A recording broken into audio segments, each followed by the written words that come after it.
விவசாய கிணற்றில் 7 வயது சிறுமி சடலமாக கிடந்த விவகாரத்தில் அதிர்ச்சிகர தகவல் வெளியாகியுள்ளது.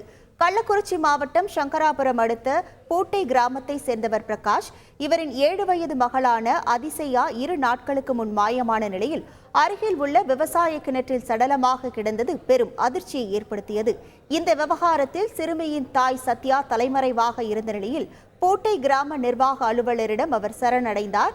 விசாரணையில் கணவருக்கு தெரியாமல் பலரிடம் கடன் பெற்ற சத்யா கடனை திருப்ப செலுத்த முடியாமல் சிரமப்பட்டு வந்தது தெரிய வந்திருக்கிறது. இந்த நிலையில் பணம் கொடுத்தவர்கள் தினமும் வீடு தேடி வந்து நெருக்கடி கொடுத்திருக்கின்றனர். இதனால் கடன் விவகாரம் கணவருக்கு தெரிந்துவிடுமோ என அவர் பயத்தில் இருந்ததாக தெரிகிறது.